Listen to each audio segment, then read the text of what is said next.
Talk about timing. Isn't this fantastic that Business North Harbour have put this pre-election luncheon on, and we have some fabulous guests who will be speaking to you very shortly. My name's Mike McRoberts. It's my great pleasure to be your Master of Ceremonies today. It's my great pleasure now to welcome up to the stage the General Manager of Business North Harbour. Please put your hands together for Kevin O'Leary. Without our sponsors, we wouldn't be able to produce events like this. Our gold sponsors, and you can see them all there, Driveline, AMPM, Benefits, Game Over, the Mark Group, North Shore Golf Club, and Ramada Suites Wyndham. So again, thank you all, most of whom are in attendance today, and we thank you for your support there as well. We've also got a couple of silver sponsors to thank as well, which is Phone Plus and Stealth Media. That's a new category that we introduced this year. Our first presentation today is from Chloe Swarbrick, Green Party of Aotearoa, New Zealand. Kia ora, just a few portfolios. We are in a caucus of only 8 Green MPs, so I hope you appreciate that. Thank you very much for having me. Thank you very much for hosting this. Thank you all very much for coming together today. Thank you in particular to Business North Harbour for hosting this event. I was reading just before up there your vision statement of connection, communication and collaboration. And I guess I just want to tautoko that and hopefully give a bit of an insight and a steering into where I hope this conversation today goes. So it kind of goes without saying that right now we are in, as everybody keeps saying, unprecedented times. But what is less obvious is where we go from here. As we weather the economic storm from COVID-19, there are 3 long-term crises that we also need to deal with. They are, of course, the climate crises, the biodiversity crises, and the crisis of deepening poverty across Aotearoa. And all of these crises can and must be solved together. 12 years ago, we pumped billions of dollars into the economy to get it going again after the global financial crisis. And at that time, experts and a vast number of organisations called on governments to put money towards a green recovery. But that stimulus, like almost every other economic stimulus in history, helped to further lock us into a highly polluting pathway that we were on before that global financial crisis hit. We cannot afford to make the same mistakes again. I mean, even before this pandemic came along, we knew that this was going to be one of the most consequential decades in human history. Global CO2 emissions must halve in the next 10 years if we are going to have any chance of avoiding climate breakdown. We also know that we need more homes that are safe and warm, better transport options, as of course the Harbour Bridge currently exemplifies, and more reliable water supplies. So why not address all of these challenges at the same time? We can make our homes warmer.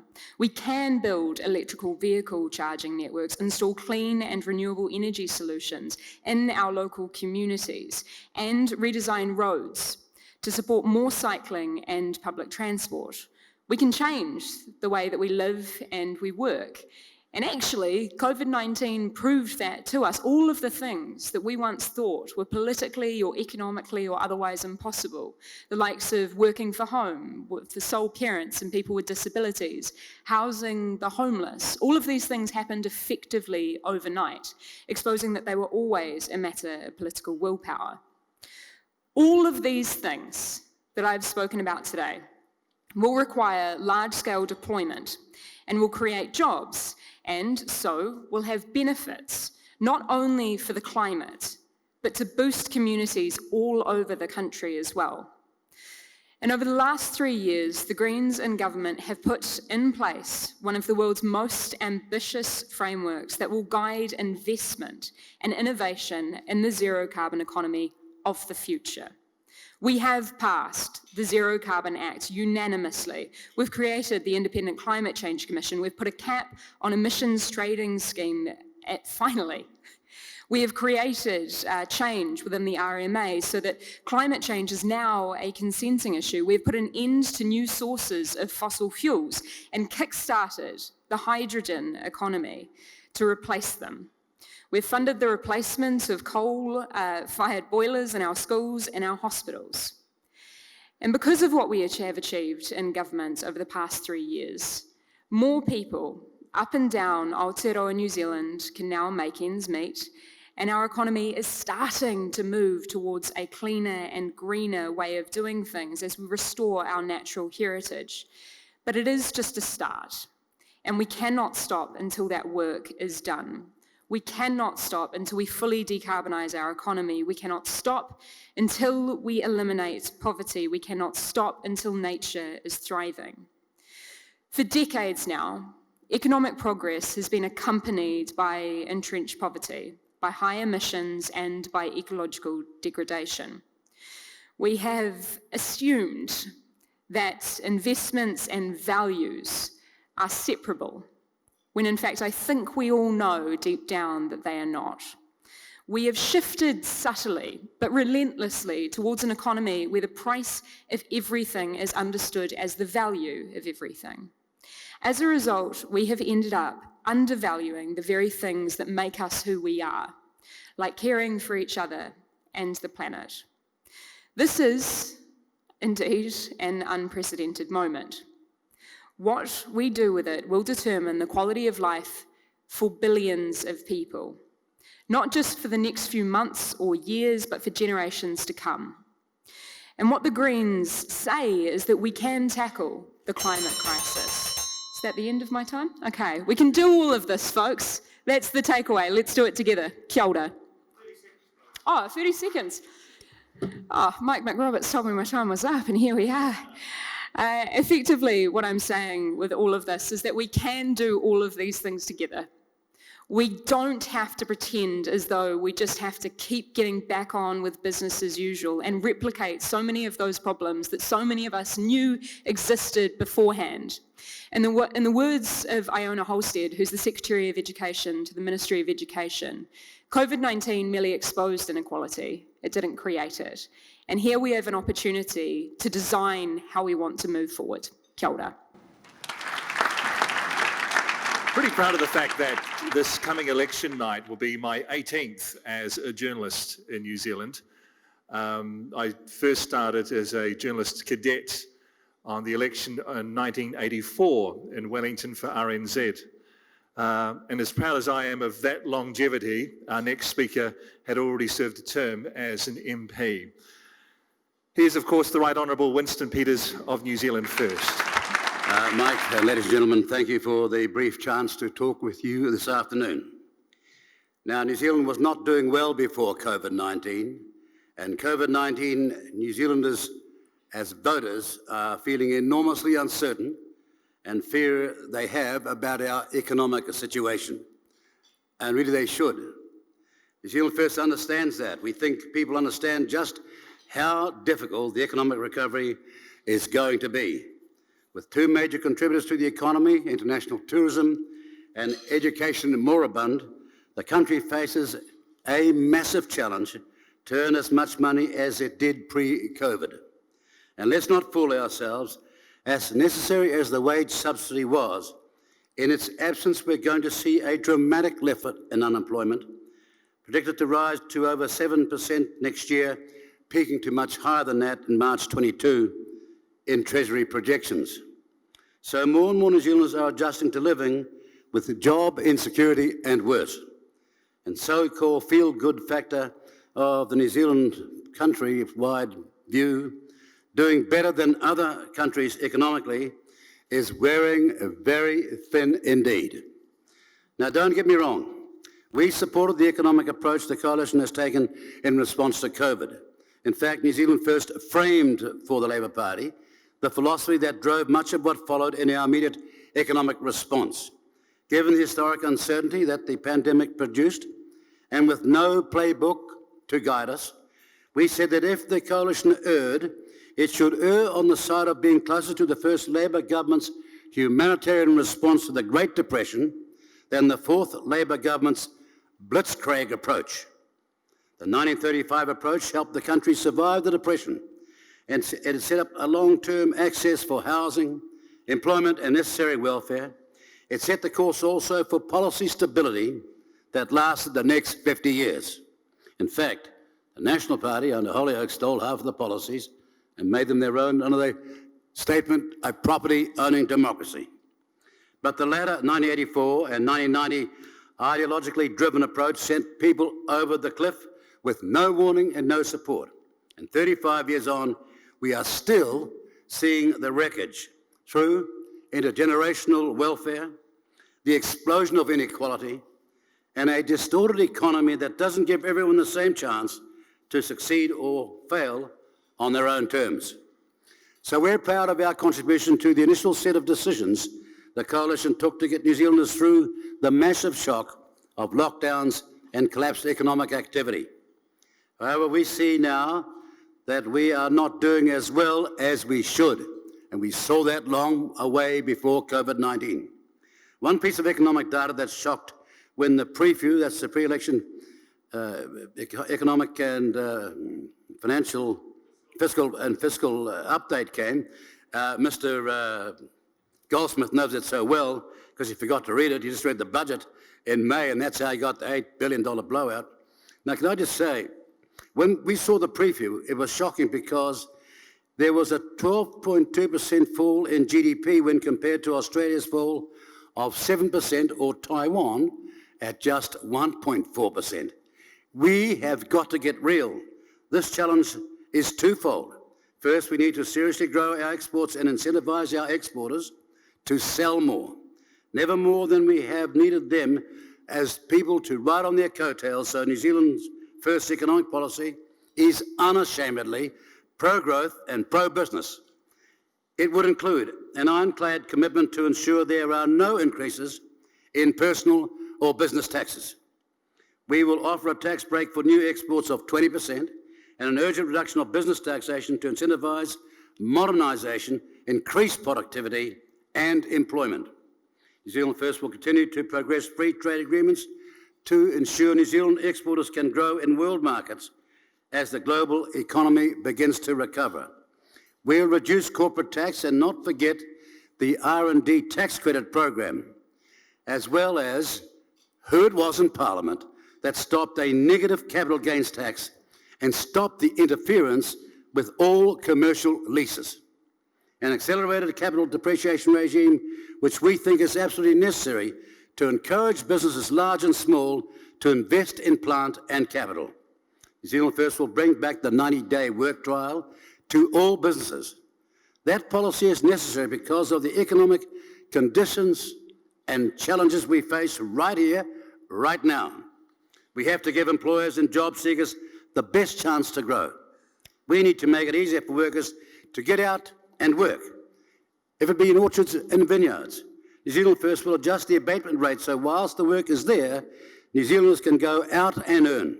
Simply put, we can't have fruit and produce rotting on the ground and export opportunity lost anywhere around our country. Only under New Zealand First will the Provincial Growth Fund continue, targeted to business by industry and sector type and directly related to the skills enhancement programs. Is that a bell? It's a bell. And I just close by saying this, ladies and gentlemen, there is much more I'd like to talk to you about today, but you're facing a crisis with respect to where we go from here. If you think austerity is going to make it from here, look into history, look all around the world, and tell me where it will work. That's on one side. And borrow and hope and inexperience is on the other. You need to buy some insurance. You need to give yourself a chance to get out of there. And if you do that, you'll party vote New Zealand First. Thank you very much. Our next speaker is the Honourable Phil Twyford, New Zealand Labour Party. Ngā mihi nui kia koutou. Thank you, Business North Harbour, for bringing us together today. Real people, warm bodies in a real room. It's a pleasure to be with you here and not on Zoom. I want to acknowledge my parliamentary colleagues, Deputy Prime Minister, Chloe, David and Paul. Here's my message for you today. Jacinda Ardern has led a strong and stable government for the last 3 years. And there wasn't a playbook for COVID-19, but when it mattered, our government stepped up. The public health response of our government to COVID has been internationally recognised as among the best. Our wage subsidy scheme was faster and its reach wider than almost any other similar scheme across the OECD.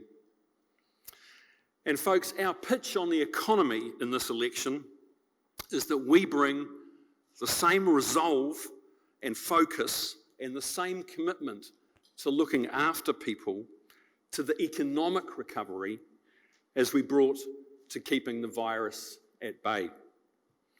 And I want to set out our 5-point plan for the economic recovery. The first is investing in people.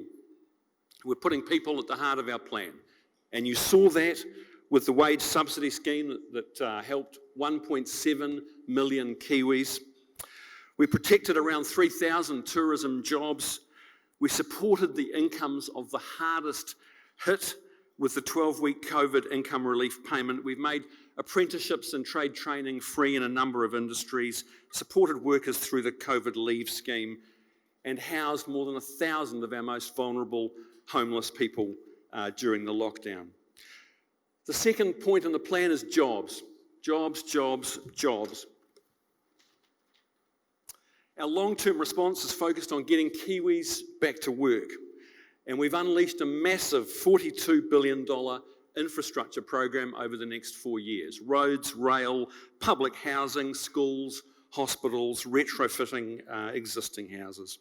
That's to boost the economy and create thousands of jobs. The third point is preparing for the future. We want to build back better. We've set a goal for 100% renewable electricity generation and are investigating new clean energy opportunities like the Lake Onslow pump hydro storage. Fourth, supporting small businesses, entrepreneurs and wealth creators. SMEs are at the heart of our economy. That's why we've put in place the Apprenticeship Boost Scheme, which pays employers $12,000 in the first year and $6,000 in the second to take on and train new staff. The flexi wage extension subsidises employers to take on workers who would otherwise be at risk of long-term unemployment. That's designed to bring 40,000 Kiwis back into work. The Business Finance Guarantee Scheme, the Regional Business Partners Program, that's got $65 million to provide free advice and advocacy from local experts to businesses all around this country so they can survive and pivot during the COVID economic recovery. We've increased provisional tax threshold from $2,500 to $5,000, allowed immediate low-value asset write-offs for business items up to $5,000. And don't forget the loss carryback scheme, which allows businesses who have incurred a tax loss in this year, to set that against profits made and taxes paid in the last few years. And on top of that, our pledge to support small businesses and jobs. We're going to extend the small business cash flow scheme for another 3 years. We're going to regulate merchant service fees because Kiwi retailers are paying twice as much as their Australian counterparts for credit card, debit card and PayWave.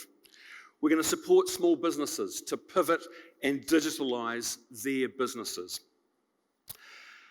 The fifth is that we have to pivot globally. As a trading nation, we rely on our exporters. We've doubled the amount of funding for NZTE to support from 700 to 1,400 Kiwi firms to grow their exports. We're going to continue to negotiate high-quality free trade agreements with the UK and the EU. And we're underway now with industry transformation plans in the digital, the advanced manufacturing and agri-tech industries to grow large, successful Kiwi exporters. Folks, we have a practical plan for the next term of government and it's already underway. We'll keep debt as low as possible and we won't go down the pathway of austerity that National is promising. With everything that's happened in the last 3 years, it's been a learning curve.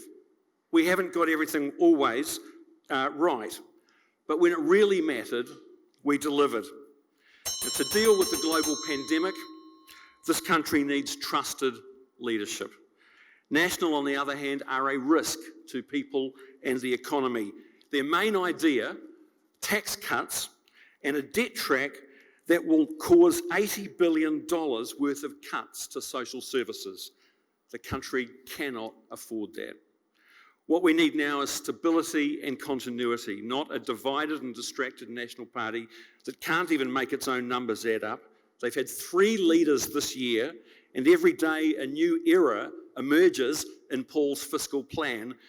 Judith Collins said the $4 billion era was inconsequential.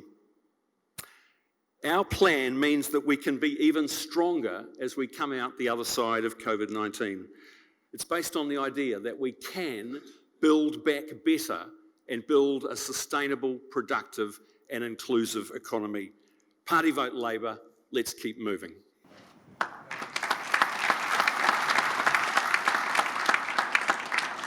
Order of today's speeches were completely random, drawn out of a hat. But up next, which is probably very timely, the Honourable Paul Goldsmith from the New Zealand National Party. Good afternoon, everybody. Kia ora tātou. And it's great to be here with my colleagues and you all to talk about the important issue of how we get this economy back on track. It's good to be here with the Right Honourable Winston Peters. We've all got history here. This could be the last time you get to see him live. It's a bit like Elton John's farewell tour. Let's make the most of it while we've got the chance. It's good to be with Phil Twyford. Thank you very much for your warm comments. You obviously didn't see the $160 billion mistake in Grant Robertson's PR today when you launched your fiscal plan. So, yes. So, look, we're meeting at a time when we're facing one of the greatest economic challenges in living memory. If we think about it, the economy has shrunk by 12% in the second quarter and is shrinking over the year, where the Treasury is predicting another 100,000 jobs may be lost in the next 2 years. And we see debt as far growing up to around over half of our GDP. Under the government's plan, no return to deficit in no return to surplus in 15 years.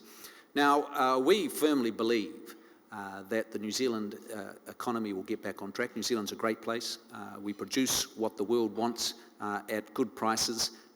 New Zealand has a very bright future ahead of it. It's just a question of how quickly we get back onto our feet. And our basic proposition for the national plan is we'll get back on our feet faster so that we can all return to the standard of living that we've enjoyed and look after ourselves and our families and to be able to afford the things such as quality healthcare that we aspire to. And so, look, some of the issues that we're going to be talking about during the campaign, I just want to talk about tax, I want to talk about jobs and where they come from, and about infrastructure. And we'll see if there's any time for anything else. On tax, there's a very, very clear distinction now that New Zealanders get to choose between in the next couple of weeks. On the one hand, you've got Labor and the Greens who want to put up taxes during a recession. Labor wants to increase put in a new top tax rate. Greens, of course, Chloe, they think that tax is love and they want more of it. I always thought that love was voluntary and tax is not so voluntary. But so we, on the other hand, are very focused on giving short-term stimulatory tax cuts from the 1st of December. So from the 1st of December, somebody on the average earnings in New Zealand, $64,000 a year, full-time worker, will get an extra $3,000 in the hand over the next 16 months. And if you're a double-income family, that's $6,000. And that will put money into the economy over the next little while, because the pre-election economic update showed that the recession will be longer and deeper than expected, and we need to get the economy back on track. And we believe the best way to do that is to get money back into the hands of people. Now, Labor, of course, don't like that. They firmly, in their heart, believe that government spends money best, and it's actually better to have the government and Phil Twyford and Shane Jones and Winston Peters deciding on projects and programs, and that's how you get the economy going. Well, yeah, there is a room for some government programs at a time like this. Of course, you can invest in shovel-ready projects and things like that, but we firmly believe that New Zealanders themselves can decide how best to spend that money, and that's why we want to put that back in their hands. In terms of creating jobs, we're losing 200, possibly another 100,000 jobs over the next 2 years. We've seen 70,000 New Zealanders lose their jobs since March. So where do we create the new ones? And again, there's a very clear choice, very clear distinction. Labour Party believes that the government fundamentally creates jobs. What you do is you borrow money and you spend it on getting people to hunt possums and plant flax bushes, do various projects around the place. And again, that's useful, can be useful, but it's not the whole story. Actually, where most of the sustainable jobs come from is from private sector investment. It's one of the tens of thousands of New Zealand businesses, large and small, taking on that extra person, taking a chance, expanding their business, taking a risk, getting into a new area, and having a new entrepreneurial activity. And good government's about making it easier for that to happen. And the recipe hasn't changed because of COVID.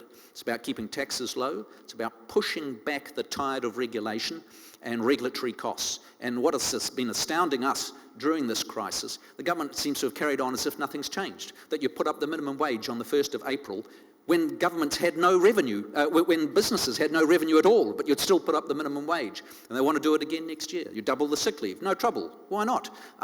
Create new public holidays, go back to industrial regulations of the 70s with the industrial fair pay agreements. All these things might be nice if the economy was booming, but when you're struggling to stay afloat in business, it makes it very difficult.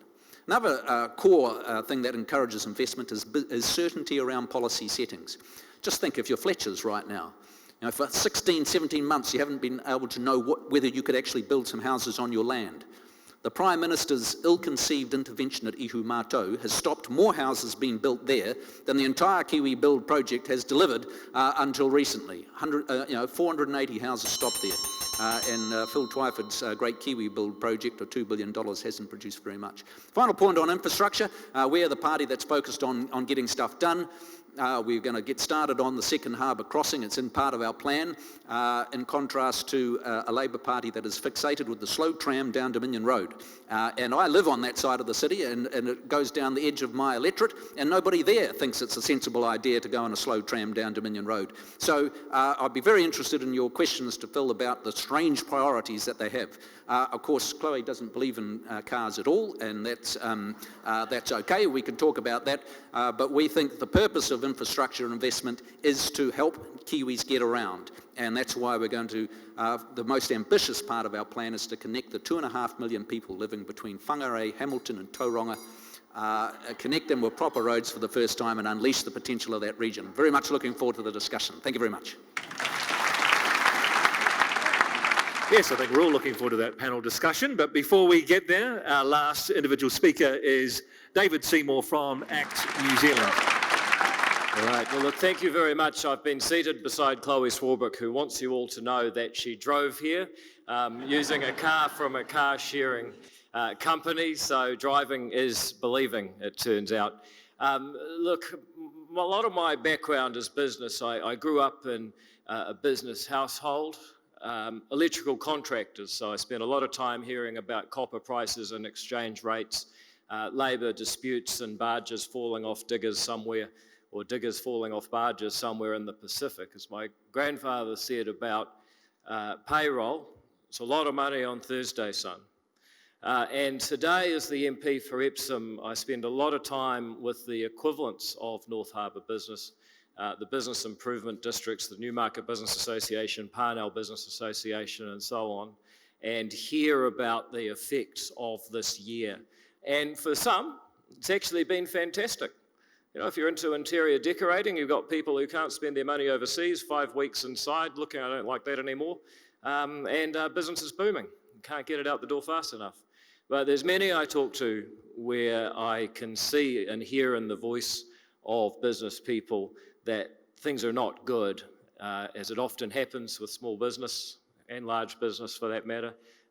Business troubles bleed into your personal finances, and the best I can say is you had a good business beforehand, COVID's not your fault, and yes, I think you're going to recover. But a lot of that is going to depend on the policy choices that the next government makes. And I would say that there are three key issues that any parliament elected is going to have to address. The first is, how do we get Taiwan smart about our public health response? And that means that we actually need a specialised response unit, much like their epidemic command centre. We need an epidemic response unit because, you know, the Professor Gormans, the Murray Horns of the world will tell you the Ministry of Health is a policy shop. It's not there to do software development. It's not there to distribute PPE, as we've unfortunately seen. You need government to set the rules of the game, not try and be a player, because often you find the government's not enforcing the rules and no one's being tested. But also there's a lot of people in the private sector who could accommodate and bring people in so we can safely reconnect with the world, and they're not allowed to do it, including schools that are desperate to bring back their international students so they can balance their budget in your neighbourhood school next year. So we've got to start getting government as setting the rules, not trying to do everything and often do it badly. And then we've got to take a risk-weighted approach. There's no COVID in Samoa, but we treat them like every other country. You know, there's a lot of businesses that need RSE workers, perhaps not in North Harbour, but maybe some people you do business with in horticulture need that to happen. And then we've got to start using better technology. You know, when Sam Morgan offers COVID card, Rob Fife tries to help the government. I think it's a disgrace that some of our best minds are repelled. And finally, we've got to actually start asking every day what we can allow and what we can do safely, rather than constantly saying no and using fear. You know, isn't it interesting? We always get told we're lucky that we're not Victoria, but we don't ask why we aren't comparing ourselves with the other 5 states and 2 territories that are doing very well. We've got to aim higher than constantly comparing ourselves with the worst. If we can get smart about public health, then we've got to be honest about the debt. You know, I get younger and younger people who haven't been interested in politics before saying, who's the government borrowing this money off? And who is going to pay it back? Now, I know some people will tell you, don't worry, interest rates are low, you're a fool not to borrow. But if you study human history, getting into debt never ends well. And we're going to have to live within the same rules as a government as businesses and households have had to do, making economies about expenditure they can no longer afford. We've got to get on top of that debt. But finally, we've got to seize the opportunity of being an island nation on a pandemic planet. Our isolation, our ocean moat, has suddenly gone from being a disadvantage economically to an advantage, making us the place that people want to come to. If only we stop shooting ourselves in the foot with poor policy. And it's the persecution of landlords. Some of the things Paul mentioned, raising the minimum wage when businesses have no revenue, campaigning on extra holidays, campaigning on extra spending that will be paid for with your taxes. It's across all walks of life, persecuting landlords as if they're somehow evil for trying to give people a place to live. You know, telling farmers that they are bad people and constantly regulating them, often in ways totally impractical for the reality of life on the farm. If we can get our regulatory and tax environment right, then actually this place could take off like a rocket with an uncertain world facing a pandemic around us. But the alternative is that we continue on with a borrow and hope approach that undervalues business, that doesn't understand if we want to recover out of this, one Kiwi must employ another Kiwi hundreds of thousands of times over the next few years, and that the way this government is going about it, they're only going to introduce new reasons for people to say no or not bother. They are not giving people reasons to build their business, build their productivity, build their jobs, and help us get our way of life back as a reunited country. We can do so much better than that, and that's why I'm asking you to give your party vote to ACT, to hold them all accountable and make sure that we come out of this as a stronger and reunited country. Thank you very much. I'd now invite the panel to our speakers to come back up and take a seat. Chloe Swarbrick from the Greens, Right Honourable Winston Peters, Phil Twyford, Paul Goldsmith, and of course David Seymour. So I'm going to ask a question that you've sent through to me, and I'm going to give everyone the opportunity to answer. So perhaps with that in mind, if we can keep the answers reasonably brief. All right, let's start with the first one, which I think is a very good one. This comes from a business owner here in North Harbour. I'd like to know what the political candidates can share on what they will do to help small business owners who haven't taken any subsidies or loans during COVID to keep more of what they are earning coming out of COVID and to help combat reductions in income. Maybe, David, if we start with you and go down the chain.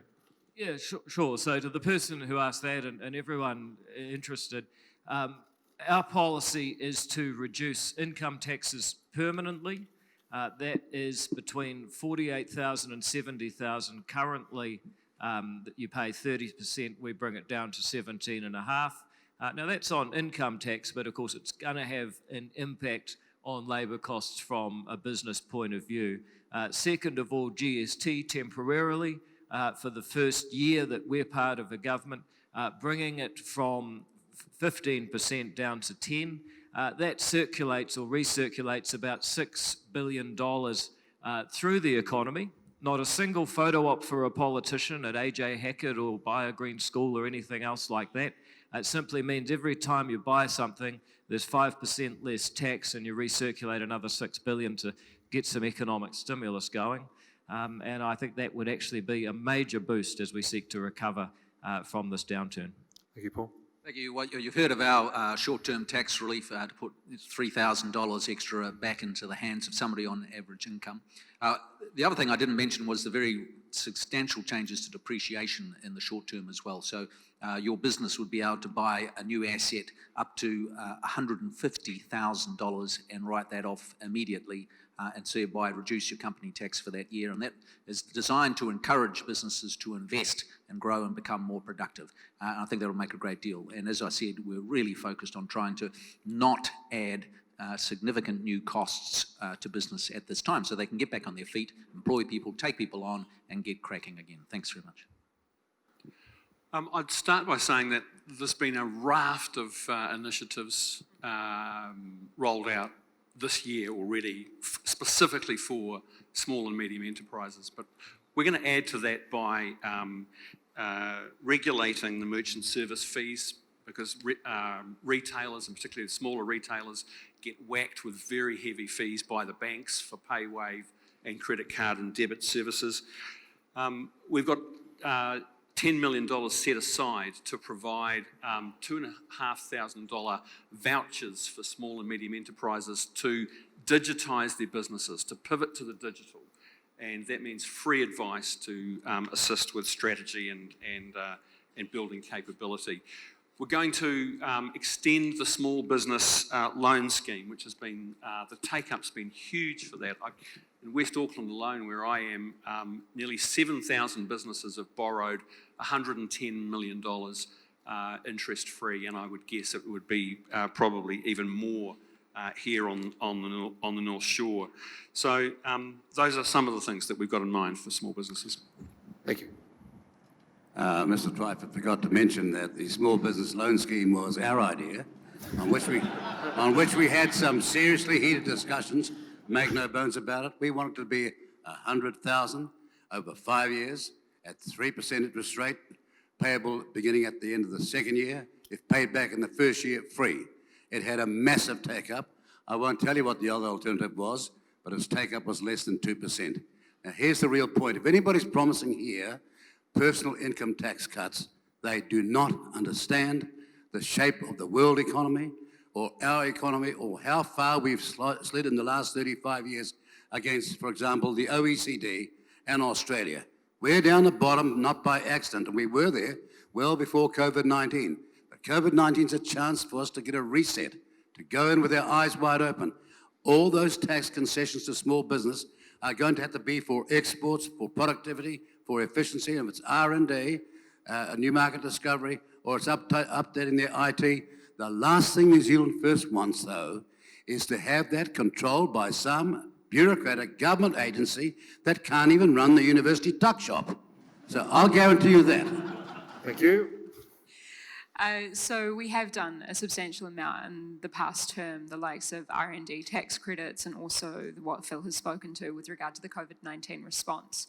In terms of the Green Party's kind of position here and what we can do in terms of making the environment more conducive to better business, we have been focused on particularly actually the likes of Gareth Hughes' country of origin labelling legislation, which is a massive benefit for those who are producing food and produce here, so that Kiwi consumers know where they are getting it from. Also focusing on how we can bring back some of the celebration of Buy New Zealand Made and how we can in turn encourage those higher standards of business practice. One thing that I just really want to say about small business in particular is that small businesses have constantly been at the cutting edge of whether it's paying their staff slightly more so that they have greater retention of those staff, so that they then have a better community built around the business that they are undergoing in their local area, so that, you know, their kids' friends at school treat them well and are stoked or proud of the work that the local business butcher, whatever else, is doing. For us, this is about making sure that we raise those standards so that bigger players who can come in and undercut you have to reach those same standards too. Okay, thank you, Chloe. Now, I'm not going to use the same description as was used for the presidential debate yesterday, but we did see the issues with the Harbour Bridge last week and what that caused on both sides of the bridge. So, Paul Goldsmith, you talked about it in your presentation, but maybe we'll start with you this time.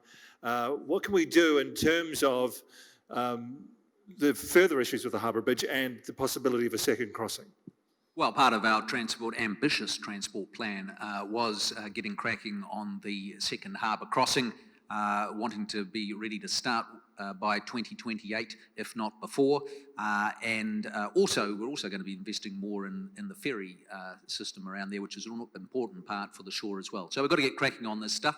The previous national government, of course, delivered the Waterview Tunnel, which has made a colossal difference to people getting to the airport from here and opening up New Zealand, Auckland's transport sector. So we continue to invest. The difficulty is with these major projects is that you need long timelines and pipelines of work. And where it becomes difficult is if a new government comes in like this one and cancels a whole bunch of stuff that was in the can in favour of their pet project, the slow tram, then that puts us on our feet, back foot. And so that's the issue we've got to deal with there. Phil. So there will be an additional Waitemata Harbour crossing, and the planning and design work is underway for that now. It's going to be a tunnel, and What's the time frame for that? well, it could be as early as at 2028 construction starting, which is what It's not in your plan. Paul just said, but it could be a little later. The reason is that the current harbour bridge carries on the busway half the people from this part of the city who go into the city every morning travel on the busway. It's an extraordinarily effective piece of transport infrastructure, and it's not predicted to exceed its capacity until 2030 or beyond. So the work is underway. We are committed to an additional Waitemata Harbour crossing, but it will be one of the most expensive infrastructure projects this country's ever undertaken. And I do note, Paul, that that you're saying that the errors that were made in your fiscal plan, that you're going to find $10 billion to fill that gap by raiding the National Land Transport Fund. And I want to tell you that there is very little discretionary funding in the $4 billion a year National Land Transport Fund that we have. Well, we can debate this all day, but this is nonsense. And if you choose to do that, there will literally be no money left for any other transport projects. So you might like to think about that. So how are you funding the slow tram? That's it, you guys had to go. Yeah. You've What's had the your premise? chance. Mr. Speaker, Thank you. I don't want to take over, but fair's fair. Here's the reality. When you hear these two old parties talking about 2028 or sometime never, they've accepted what this country's growth has been and its capacity has been for the last 30, 35 years. We used to be number 3 in the OECD. We used to be way ahead of Australia. You hear that sort of talk, you know they haven't got a plan. The truth is, We'll use heavy rail to fix Auckland's rail problems up. We will not go down the pathway of light, expensive rail between $10 and $15 billion. We'll use that money for harbour crossing, whether it be tunnel or whether it be bridge or some other way. But we've got to have in our mind to start acting like a first world country. This could be done in 3 years, not sometime never. When you hear that sort of talk, you realise they don't get how bad the country has done, how better we can do if we followed, with some help, gentlemen and ladies, the right policy. But in 3 years, Shane Jones hasn't still built the Waipapa roundabout, which Excuse me, look, 3 years ago. Look, Bill Lloyd to walk, with us 12 years. Chloe Swarbrick, On that please. basis, they'll make Whangarei in 74 years. You think it'll be alive for it? That's Nationals policy. Chloe. So, you've probably seen the statue outside of Aotea Centre, Sir Dovemeyer Robinson shaking his fist, kind of cast in bronze. That is a perfect indication of somebody who decades and decades and decades and decades ago was telling us just to get on with rail. But there wasn't the same kind of political willpower that is starting to emerge and the need for substantive mass transit. Had we done it back then, we wouldn't be bickering about this now, and we would be able to get as many people we would have massive mobilisation around this city. There's a reason that Melbourne has the best mass transport infrastructure around that city, and it's because they invested in it and they did it a long time ago. And now people can't imagine what it would be like to live without it. So the Greens announced our transport policy just this past weekend.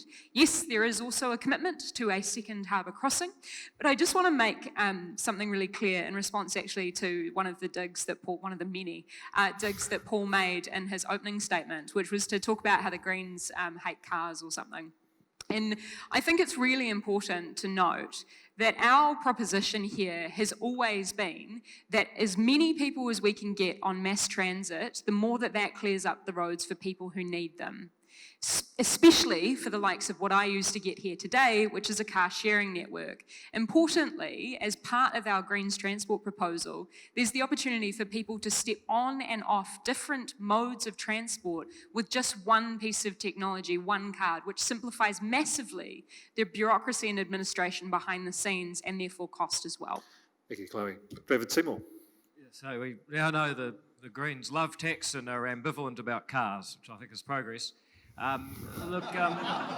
This issue of the second harbour crossing, I don't want to go back too far, but you look at the Auckland motorway network that was designed in the 1950s. It had not 2 but 3 harbour crossings. It had a ring road around Auckland, and it's quite embarrassing to see what little progress we've made in the last 70 odd years. I think you have to ask why that is. And I agree with Paul that we need to get cracking on a second harbour crossing, but why hasn't it happened? Well, fundamentally because of a 3-year electoral cycle and politics. So we had an Auckland Transport Alignment project, and then Phil comes along and says, actually, I want my tram, and everything goes on hold for 3 years. We can't afford to keep doing that. So ACT's infrastructure policy is not about we are going to build this, because politicians planning particular projects is part of the problem. It is to confront the real issue is central government has the money, local government does the planning. If central government wants to build something, local government generally won't let it. And if local government wants to build something, then central government generally won't give it the money. And so our solution is 30-year city and regional partnerships with central government, where we take that problem by the horns and say, this is how we do things now.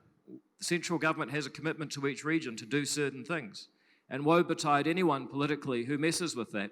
And if we actually did that, then we would start to get things built and start to look like a first world country in terms of infrastructure. Anything else is just more of the same. Thank you. Our next question is, could you please outline your policy for the tech sector? It's pleasing to see that the Greens and National have announced policies. Somewhat disappointing to note that the Greens policy dates back to prior to the last election, and little has changed in the last 3 years. So let's start with Phil for that, and we'll go along the line from there. So what is your policy for the tech sector, please? Industry policy's been out of fashion for a long time in this country, and it was always sort of caricatured as government backing winners. We've brought industry policy back because we think that it holds the key to New Zealand breaking out of the productivity trap it's been in for too long. We have great policy settings in New Zealand, everyone recognises that, but our productivity growth has been spectacularly low for a long, long time. And we think that industry transformation partnerships, where government partners with industry groups like the tech sector and looks together at all the things that need to happen to grow large, successful exporting firms. So access to capital, access to skilled workers, growing the workforce, regulatory change, building infrastructure, all of the things that industries need to succeed. And we are doing that now with the tech sector. We're also doing it with agri-tech, we're doing it with the advanced manufacturing sector, with wood processing. This is the way that we can emulate the success of your Singapores, your Denmarks, your Israels. Thank you, Phil. I'll move it on to Winston Peters. Look, I largely agree with what Phil has said on that, with these exceptions. If this was Singapore going down that pathway, they'd do it by way of taxation incentivisation. I always get very concerned when central government and politicians in the bureaucracy see an idea and say, look, we'll handle that. You come to us and we'll tell you what we approve and disapprove. I've seen too much of it in a long career. It never, ever works because they haven't got their heart and soul, sweat, and a sense of sacrifice behind it. So I'd rather do it with a clean tax break for the adventure that's going into it. So I think first thing is long-term planning, but secondly, just to acknowledge the kind of preface of the question, which is that the Greens policy on tech hasn't been updated. I would note that we are, however, acknowledged as having one at the very least, and there is a lot more work still to do. But ultimately what this kind of speaks to is the fact that we have exponential growth in this area and exponential kind of processing power as well. So I was speaking to a small tech firm on Queen Street about a week ago and was asking them, as I have a number of businesses in the CBD, how they've been going during the COVID-19 lockdowns and the period subsequent to that. And they were saying that they've been taking people on. And these are the kinds of opportunities which exist inside of the tech sector. It is, of course, also a weightless export, so there's massive benefits in terms of climate-changing emissions and the reduction thereof. So for us, it's about making sure that we incentivise the pathways into those businesses and also ensure that same kind of long-term planning. I also hold the arts and cultural portfolio for the Greens, so I've been at a number of debates in that space, and it's been really interesting hearing from those who are in the video game sector who kind of fall in a bit of a no man's land as far as industry planning and otherwise goes. And as far as, sorry? No woman's land. Okay, Winston. A no person's land. So they fall where we're not quite able to pinpoint them and incentivise greater development therein. But Aotearoa also happens to have one of the best small video game industries in the entire world. So kind of figuring out how we best get alongside and back those businesses, not in a way that I think is particularly patronising, but actually gets alongside them. Because one thing that Parliament is utterly shocking at is keeping up with technology. I believe it was about last Parliament or the term before that David can probably speak to, where there had to be a briefing on Uber.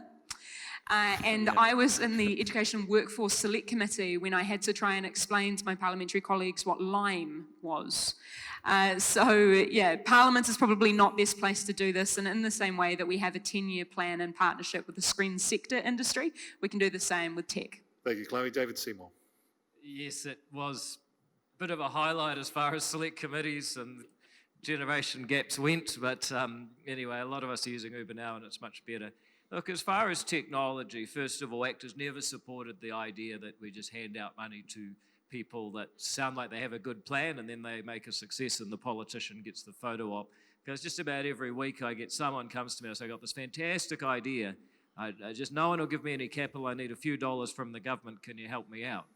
And I try to say to them as nicely as possible, if no one wants to invest in your idea, maybe they're trying to tell you something. So that's the first thing. The second thing is we have far too much hostility to technology and innovation in our regulatory environment. I'll give you a couple of examples. Harmoney, fintech firm in Parnell, set up in New Zealand with goals of leading the world in peer-to-peer lending. Under our financial regulations, it is maybe not impossible, but certainly unprofitable and impractical to develop peer-to-peer lending. So what have they done? They've become a retailer of wholesale finance, and they're now really becoming a Singapore and Sydney company, I suspect. It's just so dumb. We push them away. I get students, masters, PhD students from the University of Auckland say, look, we can do amazing things in the lab. You know, we can make ryegrass that makes cows emit less methane. A major opportunity and important problem for New Zealand. But as soon as they try and take that technology out of the lab, they got to move to California because of our medieval and superstitious laws around genetics. And then there's global connections. You know, I was down at TY Point a couple of weeks ago. People from Southland get enormous opportunity to travel the world with Rio Tinto, work on sites all over the place, different technologies, different mine sites, and bring that knowledge back to New Zealand. But we're too tough on global connections. We're tough on foreign investment, much tougher than just about anyone in the OECD. And the immigration department is such a disaster. I never thought that anyone would send more constituents banging on my door as a local MP than Auckland Transport, but Immigration New Zealand's actually done it. You know, we've got to make it easier to have global connections. If we get the regulatory environment right, if we do that, then we're going to do okay. If you just hand out taxpayer money to people with a good story, you'll go nowhere, because that's what we've actually been doing in various forms for 40 years. Paul Goldsmith. They've all been quite long speeches, so I'll try and keep it short. Just in terms of regular R&D, yes, I mean, the critical thing is that the New Zealand economy needs to do lots of things and allow people to do things. So, you know, the big deal in Australia at the moment is they're really focused on natural gas as a real driver of the economy. Here we ban it because we think we're too rich and we don't need to look for this sort of stuff. We've got to say yes to all the industries. Nobody planned for Rocket Lab or Xero to be businesses in New Zealand, but we did actually move very quickly to adjust the regulatory settings so that Rocket Lab could operate. And that's what good government's about, is in enabling New Zealanders with their brilliant ideas and their entrepreneurialism to get on with it and say yes. And the culture that we've got in this country, and it's made much worse by this government, is that the first answer from the officials and the people in the white coats is, no, you can't do that. And here's 5 reasons why you can't. And we've got to change that attitude and say, yes, we back you, and we want to make you, succeed in your business idea. Thank you, Paul. We have come to the end of our time, but I'm going to ask you all just to give one more answer. Try and make it brief. We are facing extraordinary times, aren't we? This is going to be an election like no other, right from the outset, given its delay, and also what the country and the world is going through at the moment with COVID-19. So what is the most important thing you can do in the next 100 days? And we'll start with the Right Honourable Winston Peters. Well, it's 1992 and Bill Clinton's in a campaign, and he said, and it's not referring to anybody here, but he said, it's the economy, stupid. He was right then. Boy, is he right now. And in the next 100 days, if we don't get the basis for our economic recovery right, then the slide upon which we've been for a long time will go on. I have heard so many statements in this campaign and so many promises, it's really off the planet. I don't want to be a doomsday merchant. I've got more love and confidence in my country because I think we've been magnificent over the last few months with respect to COVID-19. We have got to ensure, though, that unity of 5 million people is not taken for granted. As the economic pain comes, the ability to a disunity of the type you're seeing at here, Martau and elsewhere, will drag this country down. And please take it very, very serious that if you're going to save the economy, it means saving yourselves, and you don't want to be looking in the mirror 6 months from now when somebody asks you what happens, and I say to you, because you didn't take notice when I warned you. Thank you very much. Thank you. Chloe. So I think for me and for the Greens, it kind of comes down to collaboration, communication and creativity. It's about bringing people around the table from divergent sectors to achieve things that for so long we were told were impossible. For example, what we've done in putting for the first time, not just in New Zealand, but in the world, in legislation, a pathway to put a pricing on agricultural emissions. Farmers were brought about the table in order to achieve that. That is something that we were told for so long was impossible, and politicians were unwilling to kind of put their foot into for fear that they may stave off votes. We did it not because it was necessarily immediately politically palatable, but because it was the right thing to do. So David alluded earlier to the fact that a number of younger people are coming up and asking about debt. I was actually at my old intermediate school when a young woman approached me and said, "Do you know that we're in a recession? We're just in a recession." And she'd kind of assumed that had we hit a recession and the economy had turned upside down, that the sky would be falling in. She didn't quite know what a recession was supposed to look like, but she knew that it was bad. So when we're talking about the likes of the debt that we're needing to take on, and as also Paul has alluded to, at this point in time, it is important that we are borrowing that money to make sure that we do have some semblance of stability so that we are able to invest. But what we need to do with that investment is make sure that we are not, in turn, simply replicating so many of the design bugs that we had prior to COVID-19. A lot of other political parties put this in the kind of terminology of build back better. But this is actually a massive opportunity for transformation, and for doing so in a way that doesn't indebt our future generations with the climate crisis and greater pollution. Thank you, Chloe. David Seymour. Look, Chloe had a few words there. I think business needs the really big C word, which is certainty. And a party vote for ACT is a vote to get Taiwan smart about public health, to maintain elimination with no more lockdowns, and safely reconnect with the rest of the world for all those people who rely on global connections to do business. That is what we are promising to do in the first 100 days, because we cannot afford to isolate ourselves from the world, lock down for 6 weeks every time there's a single outbreak, and keep borrowing money to try and make it feel better. That is unsustainable. We've got to do better, and we can.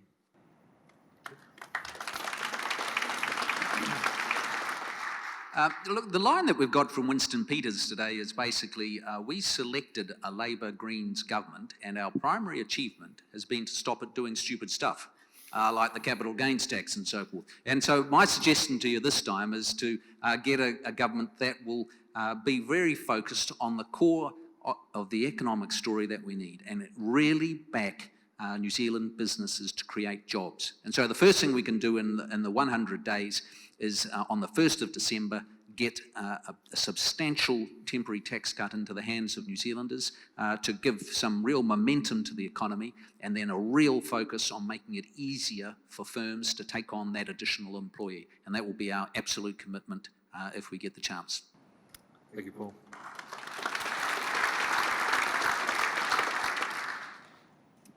So the big choice here, I think, is between two different mindsets.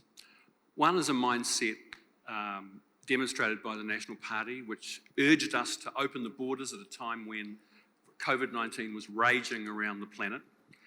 Secondly, that has given a tax cut that disproportionately goes to those at the top end of the income scale, but pretends at the same time that somehow it's stimulating the economy, when everyone knows if you want to stimulate the economy, you give the money to low income earners because they spend it straight away, and is promising austerity for the next decade or two with a debt track that will mean massive cuts to health and education. The alternative on our side of politics is building back better, 3 Bs. Investing in people, jobs, supporting small and medium enterprises, and repositioning New Zealand globally so that we can export our way out of the crisis. That's the choice, folks. Thank you very much, and I'd ask you to give all of our speakers today a huge round of applause. Chloe Swarbrick, the Right Honourable Winston Peters, the Honourable Phil Twyford, Paul Goldsmith, and David Seymour. If you have any more questions or concerns about, or not concerns, but interest in what they've been talking about, you'll find a bit of a write-up on each of the parties in this FYI booklet from Business North Harbour. I'm going to invite in a second the chairman of Business North Harbour, Peter Lamberton, to come up and close this luncheon. It's been fantastic to be up here and be your MC for this afternoon. Thank you very much. I look forward to seeing you all again at 6 o'clock tonight. You know where. And I've also got a little gift to give out, so I might do that as Peter walks up. There are no names on these gifts, but they're in colour-coded, so I think I can work it out. Thank you. Well, kia ora, and thank you for all coming out. Isn't it great, though, to be back in person at these events? Certainly through lockdown, Zoom was great and awesome, and yes, everyone could work collaboratively, but it was actually quite difficult in a lot of ways, and I'm very pleased to be back.